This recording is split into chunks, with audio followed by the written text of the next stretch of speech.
पे वो बैठे हुए हैं, ये कहना है सुप्रिया श्रीनेत का। सीधा आना चाहूंगा राहुल लाल जी आपके पास।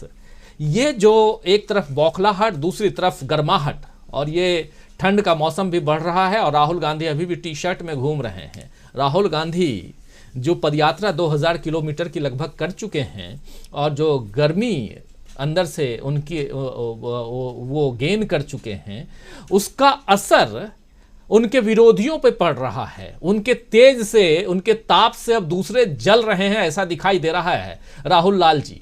और इसी की बौखलाहट है कि अब पाकिस्तान जिंदाबाद के नारे का एक डॉक्टर्ड वीडियो आता है और इंतजार था कि इस यात्रा में अभी तक पाकिस्तान आया क्यों नहीं।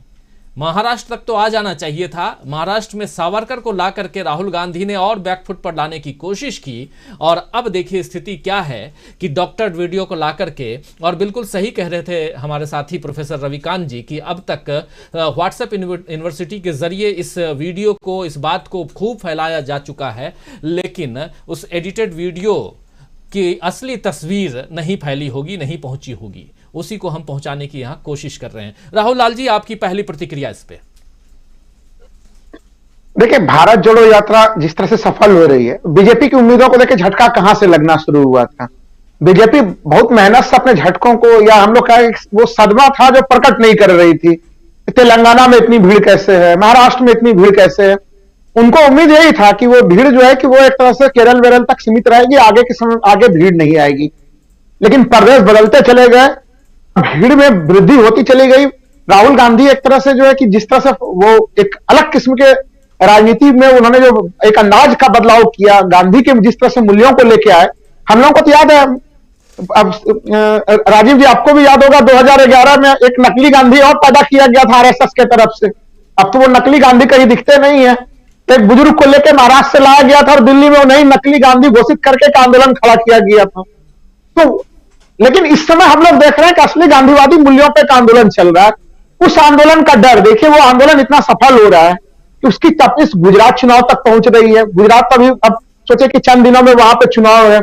अब आप सोच के देखिए, अगर मध्य प्रदेश में इतना मेहनत से जो है कि वहां पर सरकार बीजेपी बनाई थी और जिस तरह से वो सफल हो रही है, ऐसे में मुझे पूरी उम्मीद थी कि पाकिस्तान का जो है कि प्रवेश, मुझे लग रहा था कि महाराष्ट्र में पाकिस्तान का प्रवेश हो जाएगा। लेकिन ज्यादा हमें बीजेपी ने इंतजार नहीं कराया। वो संकट में घिरती है तो एक तरह से पाकिस्तान ही उनको याद आता है।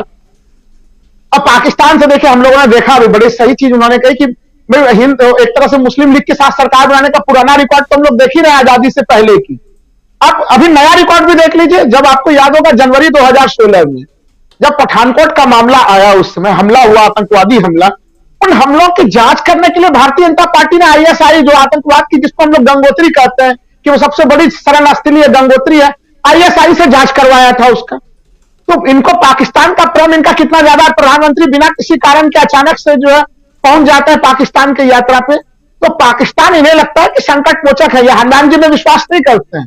हम लोग हिंदुओं की आस्था है संकट मोचक के रूप में हनुमान जी में, ये संकट मोचक के रूप में पाकिस्तान को देखते हैं कि अब गुजरात में ध्रुवीकरण नहीं हो पा रहा है, चलो पाकिस्तान ले आते हैं।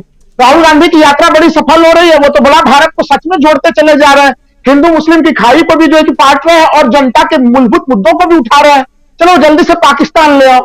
तो देखिए, जेएनयू के प्रकरण में इन्होंने डॉक्टर वीडियो का उस समय प्रयोग किया था और बड़ी उसकी लांछन लगी थी, और अब तक उसमें कोई विशेष हम लोगों ने देखा न्यायिक मामले पे कोई उसमें प्रगति नहीं हुई है आज भी जो है। उसी फॉर्मूले का प्रयोग इन्होंने 100% आज किया। लेकिन तब की कांग्रेस और अब के कांग्रेस तमाम तरह की चीजों में बड़ी अंतर आ चुकी है। और यहां पे एकदम बिल्कुल जिस तरह से कांग्रेस ने ऊंचा प्रतिरोध दर्ज कराया, ऐसे में देखिए इनको ये बैकफुट पे आकर इन्हें वापस लेना पड़ा हो कि भाई पाकिस्तान जिंदाबाद के नारे कहां लग रहे थे। देखिए, एक तरह से मैं पहले भी कह रहा था कि गुजरात में भी हम लोग देख रहे हैं कि वहां पे भी एक तरह से वो जो जिसे सांप्रदायिक विभाजन चाहते थे, जो सांप्रदायिक ध्रुवीकरण चाहते थे, वो ध्रुवीकरण अब तक नहीं हो पाया। अब सोचिए 1 तारीख और 5 तारीख को चुनाव होने हैं। तो ऐसे में अभी हमें लग रहा है कि ऐसे कुछ और मामले अभी तेजी से आएंगे, जैसे जैसे गुजरात का चुनाव भी पास आएगा और मध्य प्रदेश में काफी ज्यादा जो सफलता मिल रही है। तो ऐसे स्थिति में पाकिस्तान फैक्टर का आना अभी तय बात है। इन्होंने देखिए, राष्ट्रीय सुरक्षा को चुनाव से जोड़ने का काम अगर कोई पार्टी करती रही है, अब जो कि बिल्कुल निंदनीय है, वो काम करने का श्रेय बीजेपी को ही जाता है। क्योंकि जनवरी 2016 में राजीव जी कोई चुनाव नहीं था, तो आप आईएसआई से जांच कराते हैं। अब आप उड़ी के वो मामले को लेके आइए, उसमें वो सितंबर 2016 में हो रहा है, आप देख लीजिए कि उसमें उत्तर प्रदेश का चुनाव था, तब आपकी प्रतिक्रिया बदल जाती है। पाकिस्तान तो वही होता है, आतंकवाद की घटनाएं वही होती है।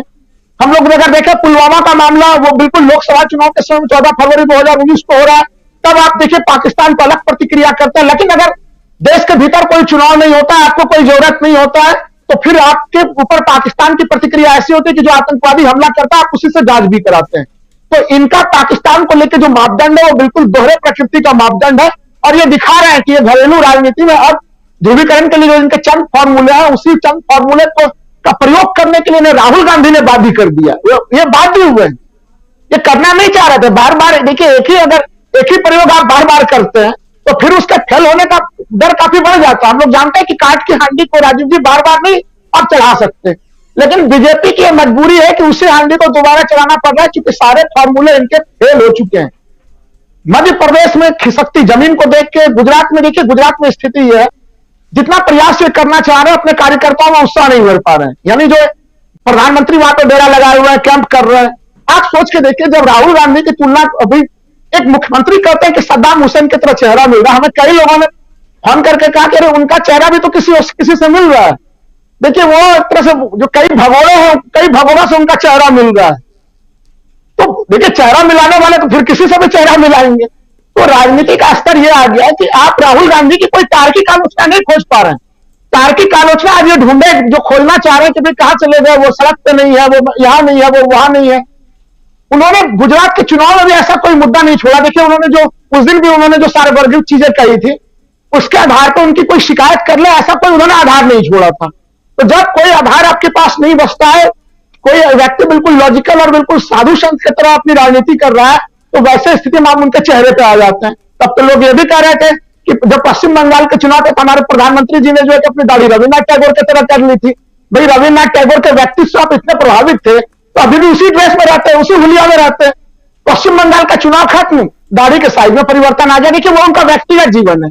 लेकिन जब टिप्पणियां इस किस्म की जा रही हैं कि आप किसी के हुलिये पर टिप्पणी करते हैं, तो बड़ी दुखद सी स्थिति होती है।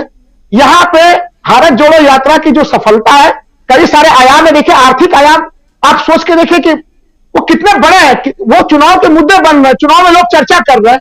बीजेपी किसी भी हालत में ये नहीं चाहती कि उन मुद्दे पर कोई चर्चा कर ले, कोई नोटबंदी पर चर्चा कर दे, कोई ये चर्चा कर दे कि भाई हमारा रुपया कैसे कमजोर हो रहा है डॉलर की तुलना में, कैसे महंगाई बढ़ रही है।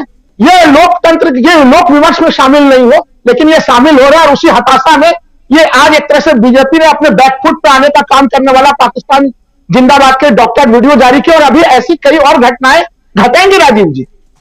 जी बिल्कुल, ऐसी घटनाएं घटेंगी और इसके लिए कांग्रेस शायद तैयार है, इसीलिए क्योंकि कांग्रेस के जो प्रवक्ता हैं, कांग्रेस के जो नेता हैं, वो सीधा हमला कर रहे हैं, सीधा वार कर रहे हैं। अमलेंदु उपाध्याय